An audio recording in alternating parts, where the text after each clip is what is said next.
किसी के पास है वो दान कर रहा है तो वहां रोकना। आज संकल्प हुआ, भगवान ने कहा मैं 3 पग भूमि लूंगा, ना 3.5 लूंगा, ना 3.25 लूंगा। और राजा बलि मैं अपने पैर से नापूंगा, तेरे पैर से भी। बामन भगवान ने इतना का, राजा बलि हंस गए, हो रहे बामन के मांगना भी नहीं आया। बामन अंकुल के तो स्वयं, अब 3 पग भूमि में कितना आएगा? इतनी जगह आएगी कि आप ठीक से बैठ भी। भगवान अंदर ही अंदर मुस्कुराए, देखता हूं तुझे कितना देगा। भगवान ने कहा कि राजा बलि जरा नेत्र बंद करना। जैसे ही नेत्र बंद किए उधर भगवान ने विराट रूप धारण कर लिया। बोले विराट भगवान। अभी तक तो बामन कुल के थे, आप तो महाराज विराट बन गए थे। और बोले अब पता कहां से नापू? एक पग में, एक चरण में 2 लोग नाप लिए और दूसरा चरण जब लिया स्वर्ग में पहुंचा दिया। ब्रह्मा जी ने तुरंत कमंडल में धो करके रख लिया। और भगवान बोले अब ये बता, 3 चरण का वायदा किया था ना मैंने, तीसरा चरण का रखा, जगह नहीं बची, त्रिलोकी दे दी 2 चरणों में। अंदर से पत्नी आई और बोली प्रभु एक बात बताओ, धन बड़ा होता है धन का मालिक, तो जिसका धन वही तो बड़ा है। तो कहा धन का मालिक बड़ा है।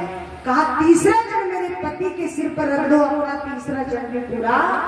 भगवान ने तुरंत बलि को हृदय से लगाया। ये क्या है? समझने, समर्पण की भक्ति। क्या है? अपने आप को समर्पण कर दिया। कहा मैंने धन दौलत जमीन सब दे दी, पर आपका तीसरा चरण पूरा नहीं हुआ, तो एक काम करो, मेरे पति के सिर पर चढ़ रख दो और इसको भी पूरा, क्योंकि मैंने संकल्प कराया है।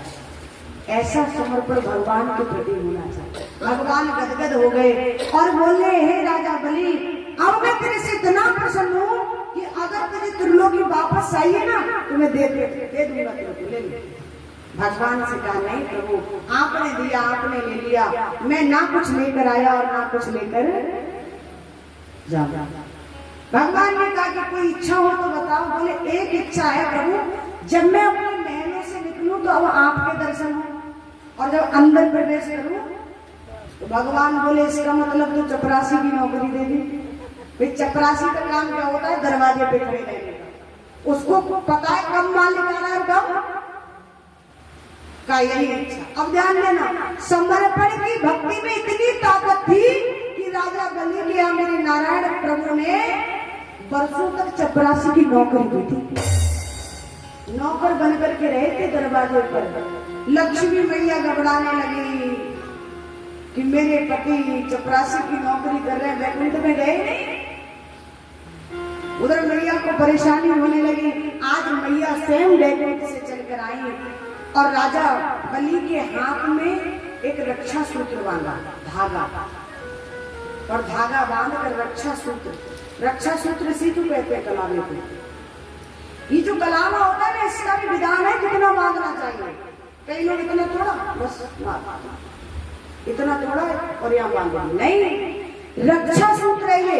यहाँ से लेकर अंगुष्ठ तक नापना चाहिए, यहाँ से लेकर पैर का जो अंगूठा है ना, यहाँ तक नापो, पूरा होना चाहिए, यहाँ से यहाँ तक। इसी को कहते हैं रक्षा सूत्र, पूरा बांधना चाहिए। रक्षा सूत्र जब हाथ में बांधा और राजा बलि ने कहा बहन तेने मेरी मंगल यात्रा के लिए रक्षा सूत्र बांधा है, अब आप कुछ मांग लो, मैं आपको कुछ देना चाहता हूँ। क्या कुछ देना चाहते हो? तो मेरे पति ने बहुत समय तक चपरासी की नौकरी कर ली, अब इनको भेज दो वैकुंठ में। आज मैया लक्ष्मी वैकुंठ में नारायण प्रभु को लेकर जाती हैं। स्वामी सुखदेव जी महाराज कहते राजा परीक्षित, ये राखी का त्योहार है ना, हमारे इधर राखी बनती है, ये राखी तभी से बन रही है, उसी दिन से माँ लक्ष्मी ने राजा बलि के हाथ में बांधा। अब यहाँ से प्रारंभ होगी कृष्ण कथा। आई वही छोटा सा भजन, बोले बाके बिहारी नाम।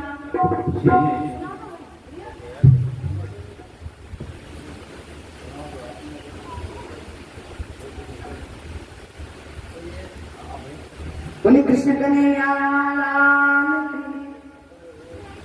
आपकी पर्ची करो पूरी।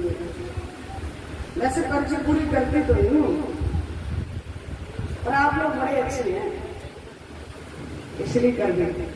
बोले बाके बिहारी लाल। और ये 1100 रुपए का पावन पवित्र दान श्री शिवपाल सिंह, 1100 रुपए का दान श्री शिवपाल सिंह